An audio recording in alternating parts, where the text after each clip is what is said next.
everybody, my name is Abdurrahman Al-Banna, your new physics teacher. Today we will revise some info from what we need to know in our curriculum in secondary 2 physics. Starting by talking about motion, you have motion which indicate that changing your position from a position to another. Motion has two types, transmission and the periodic motion. Transmission motion has a start and end point which are differ from each other, where the periodic you have to start from a point and make a rotation to return back to this point again, so the start and the end point are the same. Periodic motion is called periodic because it's repeated in a constant period of time or a constant interval of time. But we have to know that the periodic motion in our curriculum is divided into two types. The first type is the wave motion. We will explain it later. But the second type is oscillatory motion. We will revise some info from secondary 1 curriculum in which is needed to be known in secondary 2. If you have an oscillatory motion, you have to know that the most important example is the pendulum motion. Pendulum motion, to make one complete wave, you have to move in direction of 1, then 2, then 3, then 4. Each movement, 1 or 2 or 3 or 4, is called a displacement or a maximum distance, which is called the displacement. So to make one complete wave, you have to make 4 displacement and a periodic time. Periodic time, it's a time taken to make one complete wave. It's a time taken to make one complete wave. But when we need to revise some info from secondary 1 curriculum in physics, which have been cancelled in your year, you have to know that there is a three kind of energy is needed to be known in the oscillation motion. The first kind is a kinematic energy. The kinematic energy, when you are starting from a point X to push the pole toward Y. We are pushing the pole to be moved from X to Y. It's a kinematic energy. Kinematic energy is starting to make a kinetic energy. Okay, by moving from X to Y, kinetic energy will be decreased to 0. Decreased to 0, why?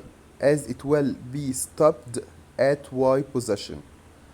So the potential energy at Y position will be maximum, and then again from flowing from Y to X, the potential energy will decrease as the pole will move again. So by moving from X to Y, kinetic energy decrease and potential energy increase till reaching the maximum.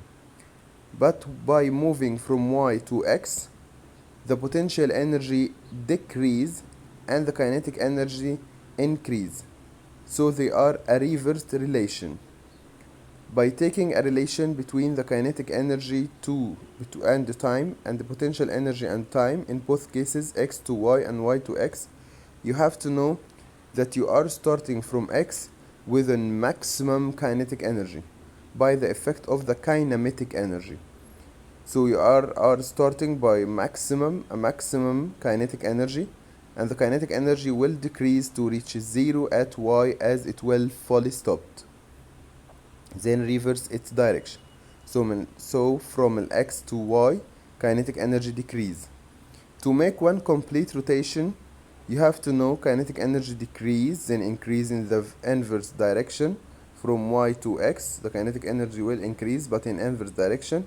Then will decrease, then will increase, then will decrease in the reverse direction.